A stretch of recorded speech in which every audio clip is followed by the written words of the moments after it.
You can know someone for years, share meals with them, confide in them, and build what feels like genuine intimacy, and still not truly know who they are. Not because you were naive or inattentive, but because the version of themselves they've been showing you was never real. Carl Jung understood this better than anyone.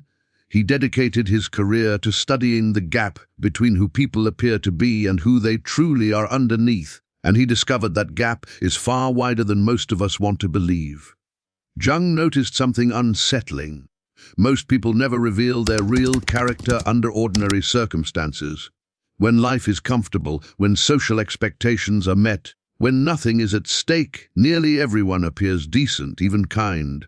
They smile at the right moments, say the right things, and perform a version of themselves that earns approval and maintains stability. But this performance tells you nothing about who they truly are. It only shows who they've learned to pretend to be.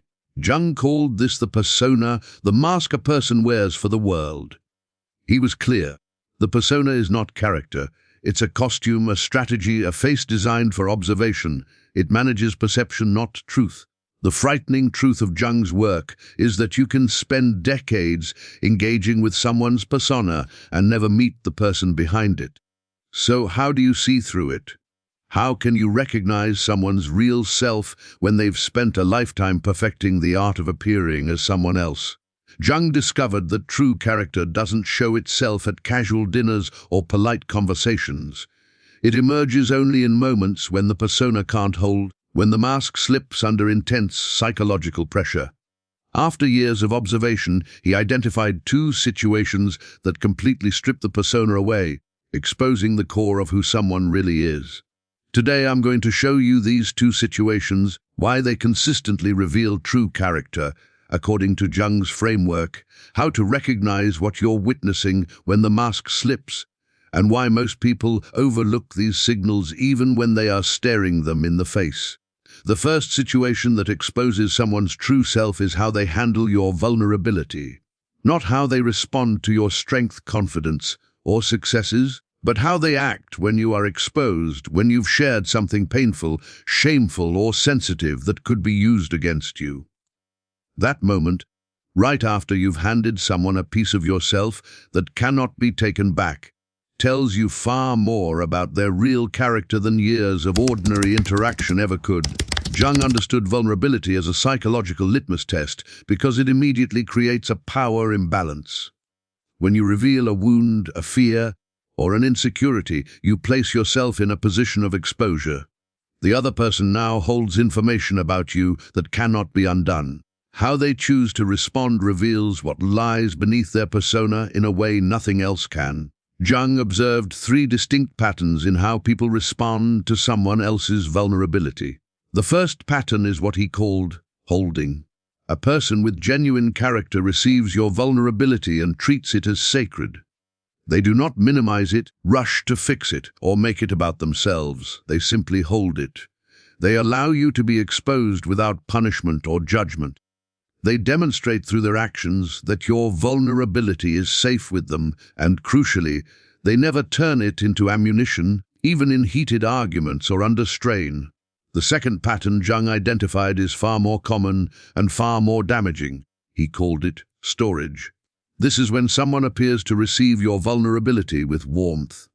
They say the right things in the moment, perform empathy, and seem safe, but they aren't truly holding your vulnerability. Instead, they are filing it, cataloging it, storing it for future use. At first, you won't notice the difference between genuine holding and storage until conflict arises, until they feel anger, threatened, or losing control. That's when what was stored gets weaponized. The thing you shared in your most exposed moment is thrown back at you during a fight. Your deepest insecurity becomes their sharpest tool. The fear you trusted them with turns into the mechanism they use to destabilize you when they need leverage. Jung considered this one of the most psychologically violent acts a person can commit because it doesn't just destroy trust. It permanently damages your relationship with your own vulnerability. Once someone uses your openness against you, a part of your psyche learns a hard lesson: vulnerability equals danger. Sharing yourself honestly is a tactical mistake. Exposure leads to exploitation. And this lesson doesn't stay confined to that one relationship. It carries into every subsequent relationship. You become guarded, defensive, unwilling to open up. Not because you lack courage, but because your nervous system learned through experience that openness gets punished. The third pattern Jung documented is immediate dismissal. The person doesn't store your vulnerability for later, they reject it immediately. They minimize what you've shared, change the subject, or make you feel dramatic or weak for being open. It's not that bad. Everyone goes through that. You're overthinking it. This response exposes a character that cannot tolerate emotional depth, neither in others nor in themselves. They dismiss vulnerability because its presence threatens their own carefully maintained defenses. Acknowledging your pain as real would force them to confront their own, so they shut it down and make you feel foolish for offering it. Jung was fascinated by how reliably this single test revealed character because it bypassed every social performance a person had mastered. Someone can fake kindness for years, perform generosity, warmth, loyalty, all convincingly. But vulnerability always exposes the truth. But the moment you share genuine vulnerability, a person's true relationship with power, intimacy, and emotional safety becomes clear. This relationship reflects their real character, regardless of how carefully they may have masked it with a persona. Think about the people in your life right now.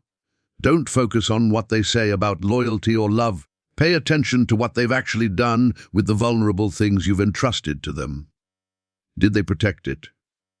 Store it for later to use as control, or dismiss it entirely?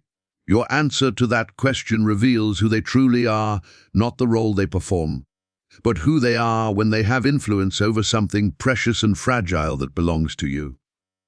If reflecting on this feels heavy, I created a true self-discovery guide designed for moments like this. It includes 24 reflection exercises inspired by Jung's work to help you see clearly without avoiding the truth. You can find it in the description below. The second indicator of someone's true character is how they respond to your growth. Not your struggles, failures, or need for support, but how they react when you become stronger, more successful, or more complete than before. Jung considered this one of the most reliable tests of character. Almost anyone can appear supportive during someone else's hardships. Helping someone in pain makes them feel noble, generous, and valued. It reinforces their self-image as a good person. But genuinely celebrating another person's growth without envy or feeling threatened requires a level of character most people don't possess. Jung studied this extensively, identifying it as one of the most consistent triggers for the shadow. When someone close to you grows, gets promoted, enters a healthy relationship, builds confidence, finds their voice, or heals past wounds, it often activates the shadow in those around them. Not because they are evil, but because your growth forces them to confront their own stagnation. Your growth acts like a mirror, reflecting everything they haven't faced, accomplished, or become. For most people, their shadow cannot endure this reflection without reacting. Jung identified several ways people reveal their true character in response to someone else's growth. The first is genuine celebration. This is far rarer than most assume. True celebration means feeling joy in someone else's progress without referencing yourself. It's not, "I'm so proud of you," from a place of superiority. It's not, "I always knew you could do it," to claim credit. It's simply recognizing that someone you care about is becoming more fully themselves, and their growth does not diminish you. Jung observed this response primarily in people who have done substantial work on their own shadow, those who confronted their envy, insecurity, and fear of inadequacy and integrated these parts instead of allowing them to unconsciously control their behavior. The second response is what Jung called covert sabotage. These individuals appear supportive while subtly undermining your progress. They might congratulate you on a new job, then stress how demanding that industry is. They celebrate your new relationship, then mention how your partner reminds them of your ex. They praise your healing, only to bring up past wounds that pull you back into a version of yourself they are comfortable with. Covert sabotage is extremely difficult to detect because it is wrapped in the language of care. They're not openly attacking your growth. They're expressing concern. They're not threatened. They're being realistic. They're not trying to keep you small. They claim to be protecting you from disappointment. Every act of this sabotage is disguised as love, which makes it psychologically damaging. Jung recognized it as the shadow operating through the persona. The conscious self genuinely believes it is supportive, and the persona convincingly performs celebration. Yet beneath it, the shadow is fearful of what your growth means for the dynamic between you. If you heal, they can no longer be your healer. If you succeed, they can no longer be above you. If you become whole, they are no longer needed in the ways that gave them identity and purpose. In these moments, the shadow sabotages while the persona smiles, and the person remains unaware of their own actions. The third response Jung documented was open hostility disguised as honesty. This is the person who, when faced with your growth, suddenly becomes brutally honest about your flaws. You share good news, and they respond with criticism they claim they've been holding back. You show strength, and they remind you of every past weakness. You demonstrate confidence, and they recall old failures. They frame it as keeping it real, preventing arrogance, or simply being honest out of care. But Jung saw through this instantly. What's actually happening is an attempt to dismantle your growth, because your expansion threatens the psychological contract they built with your smaller, dependent self. This is why Jung emphasized that growth is the most dangerous thing you can do for your relationships, not because growth is wrong, but because it exposes every connection built on your remaining wounded, dependent, or small. The people who relied on your diminished self reveal themselves the moment you start expanding. Their true character was always present, but hidden until your growth forced it to surface. Jung also identified a fourth response, which may be the most telling of all: withdrawal. These people don't sabotage, attack, or compete. They simply disappear.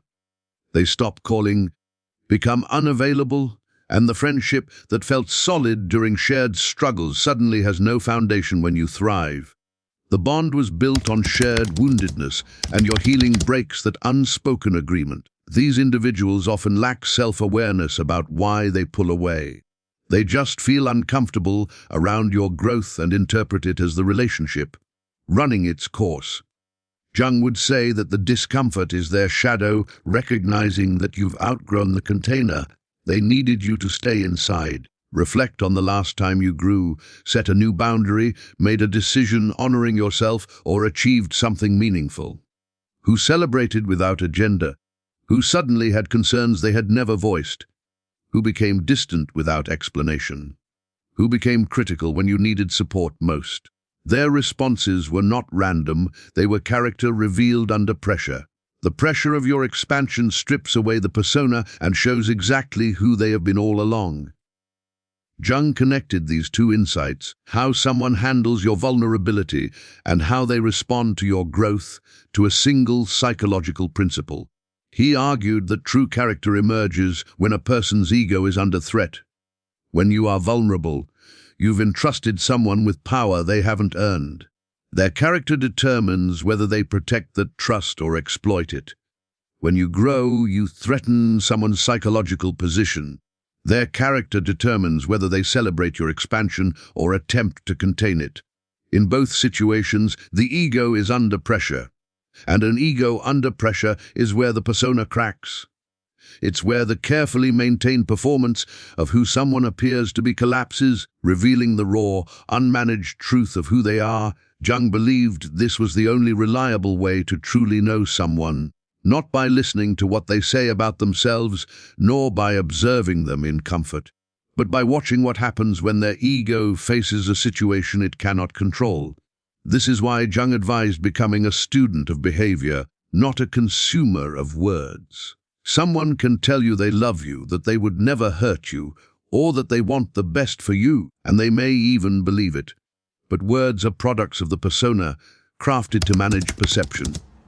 Behavior under pressure, on the other hand, reflects actual character. It emerges from parts of the psyche that operate below conscious control, And when words and pressured behavior contradict each other, Jung was clear about which to trust. Always trust the behavior. Jung also acknowledged the difficulty of this truth. Most people don't want to see what these tests reveal. When someone weaponizes your vulnerability, the pain of betrayal can be so intense that it's easier to make excuses. They were stressed. They didn't mean it, or they just fight dirty sometimes. When someone sabotages your growth, it's easier to think you're imagining things than to accept that someone you care about may need you broken to feel comfortable. Seeing someone's character clearly requires accepting that some people in your life are not who you believed them to be. That acceptance comes with grief. Grief most people will do anything to avoid. But Jung would remind you that the grief of seeing clearly is far less damaging than the ongoing harm of interacting with someone's persona while ignoring their true character. Every time you override what these tests reveal, you hand your vulnerability to someone who will exploit it, and your growth to someone who may punish it. You don't do this out of foolishness. It's because facing the truth about someone you love feels unbearable. But it won't destroy you. What destroys you is pretending not to see what you already know. What destroys you is choosing the comforting illusion of someone's persona over the uncomfortable truth of their character. What destroys you is staying loyal to who someone performs being while the person they truly are harms you in ways you've learned to accept as normal. Jung dedicated his life to helping people develop the courage to see clearly. Not to become cynical or paranoid, but to be honest, to observe how people handle both your vulnerable and your strong moments, to pay attention to behavior that arises when ego is under pressure, rather than trusting the words spoken when everything feels calm. Trusting what these two tests reveal may require fundamentally restructuring your understanding of someone you thought you knew. But it is in this honesty, not avoidance, that true clarity and freedom are found. These two things, how someone handles your vulnerability and how they respond to your growth, are not merely personality traits or communication styles. They are the structure of a person's true character made visible. They reveal whether someone can be trusted with the most fragile and the most powerful parts of who you are. They show whether you are in a relationship with the real person or with a performance that only holds together as long as you remain wounded and available to be used. Observe these two things not obsessively, not with paranoia, but honestly. Let people show you who they are through their actions when your openness gives them power and when your growth challenges their position. And when they reveal themselves, believe them, not the version of them you hope exists. Not the potential you imagine, not the person they are on their best days when nothing is at stake. Believe the character that appears when the mask can no longer hold. That is who they truly are. That is who they have always been. Knowing this, really knowing it, is the foundation for every wise decision you will ever make about who deserves access to your life. And if you are ready to take that honest look, not just at the people around you, but at the character you have been cultivating beneath your own mask, the True Self Discovery Guide is in the description. It includes 24 exercises to help you see clearly and begin living authentically from your true self.